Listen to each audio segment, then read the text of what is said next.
Xin chào quý vị. Chào mừng quay trở lại kênh Trí Tuệ Phật Học. Đây là series Tram đến bản chất tồn tại. Tập 8. Đây là điều Đức Phật muốn ta tự thấy.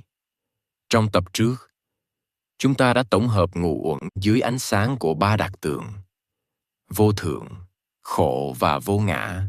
Khi thấy rõ rằng mọi pháp đều sinh diệt, không thể nắm giữ và không có tự ngã, sự bám chấp giận được tháo gỡ. Đây chính là nền tảng của trí tuệ giải thoát. Sau khi quan sát ngu uẩn và ba đặc tượng vô thượng, khổ, vô ngã, một câu hỏi tự nhiên sẽ khởi lên. Nếu không có một cái tôi cố định, nếu thân và tâm chỉ là những tiến trình sinh diệt, vậy con đường giải thoát thật sự bắt đầu từ đâu? Theo Đức Phật, giải thoát không phải là một điều gì huyền bí, cũng không phải là một trạng thái xa vời chỉ dành cho bậc thánh. Giải thoát bắt đầu ngay tại chỗ thấy biết. Khi con người thấy đúng bản chất của kinh nghiệm sống, sự bám chấp dần lắng xuống. Và khi bám chấp không còn làm chủ, khổ cũng theo đó suy yếu. Điều quan trọng cần hiểu rõ là trí tuệ trong Phật giáo không phải là kiến thức tích lũy, mà là sự thấy trực tiếp. Người có thể nói rất nhiều về vô ngã, nhưng nếu trong đời sống hàng ngày vẫn phản ứng bằng sự tự ái, giận dữ, sợ hãi và phòng vệ, thì cái thấy ấy vẫn chưa đi vào chiều sâu.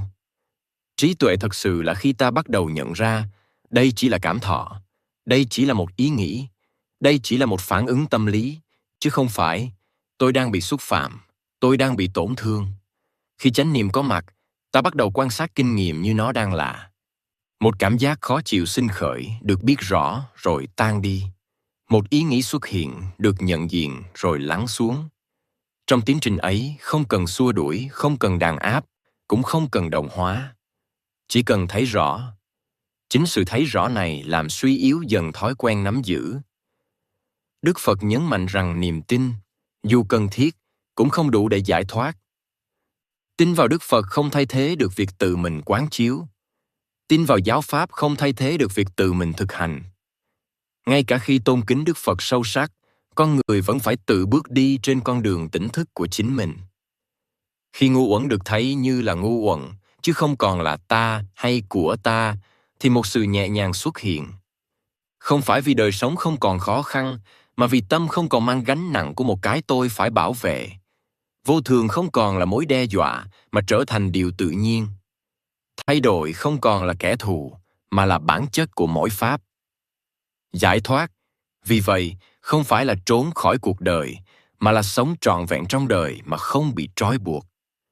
Vẫn có thân, vẫn có cảm xúc, vẫn có suy nghĩ, nhưng không còn sự đồng nhất hóa mù quáng. Con người vẫn hành động, vẫn quyết định, nhưng không còn ảo tưởng về một chủ thể độc lập, toàn quyền và bất biến đứng phía sau. Đức Phật gọi trạng thái ấy là tự do nội tâm. Tự do không phải là làm được mọi điều mình muốn, mà là không còn bị điều kiện hóa bởi tham ái, sân hận và vô minh. Khi cái thấy đúng được nuôi dưỡng từng ngày, từng khoảnh khắc, thì con đường giải thoát không còn là một điểm đến xa xôi, mà là một tiến trình đang diễn ra ngay trong hiện tại.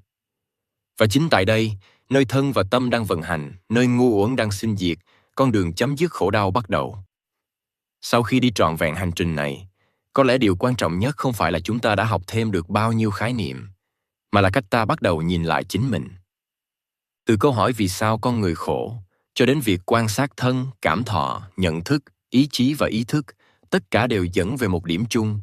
Cái mà ta vẫn gọi là tôi không phải là một thực thể cố định, mà là một dòng hiện tượng đang vận hành. Ngũ uẩn không nhằm phủ nhận con người, cũng không biến con người thành hư vô. Ngược lại, ngũ uẩn giúp ta nhìn con người đúng như nó đang là. Sinh khởi do điều kiện, biến đổi theo điều kiện và tan biến khi điều kiện không còn. Khi thấy rõ điều này, ta bắt đầu hiểu vì sao Đức Phật nói rằng chấp ngã là gốc rễ của khổ đau và trí tuệ là con đường dẫn đến tự do. Vô thường không còn chỉ là một ý niệm triết học mà trở thành điều được nhận ra trong từng trải nghiệm. Khổ không còn chỉ là đau đớn, mà là sự bất toại nguyện phát sinh từ bám chấp. Và vô ngã không còn là điều trừu tượng, mà là cái thấy rằng không có gì trong thân và tâm đáng để nắm giữ như ta hay của ta. Khi cái thấy ấy dần trở nên rõ ràng, Một sự thay đổi rất tự nhiên xảy ra. Ta không còn cần phải chống lại cuộc đời. Ta không còn phải bảo vệ một cái tôi mong manh trước vô số biến động. Ta bắt đầu sống nhẹ hơn, không phải vì đội bột khó khăn, mà vì tâm không còn bị trói buộc như trước. Đức Phật không hứa hẹn rằng hiểu ngu uẩn sẽ khiến cuộc sống trở nên hoàn hảo. Ngài chỉ ra rằng khi vô minh được thay thế bằng trí tuệ, thì khổ không còn chỗ đứng vững chắc. Và sự tự do mà Phật Pháp nói đến không nằm ở một thế giới khác, mà bắt đầu ngay trong cách ta thấy, ta hiểu và ta buông bỏ. Series này khép lại ở đây, nhưng con đường quán chiếu thì không kết thúc. Mọi khoảnh khắc quan sát thân và tâm một cách tỉnh thức, mỗi lần nhận ra sự sinh diệt của cảm xúc và suy nghĩ, là mỗi lần ta đang bước thêm một bước trên con đường tự do nội tâm. Không vội vàng, không ép buộc, chỉ là thấy rõ hơn và bám chấp ít hơn. Và có lẽ, đó chính là ý nghĩa sâu xa nhất của việc học và thực hành Phật Pháp. Không để trở thành một ai khác, mà để thôi không còn lầm tưởng về chính mình. Xin cảm ơn quý vị đã đồng hành cùng kênh Trí Tuệ Phật Học. Xin chúc quý vị luôn mạnh khỏe, an nhiên giữa đời thường. Hãy nhấn like và subscribe kênh để không bỏ lỡ những nội dung hữu ích tiếp theo nhé.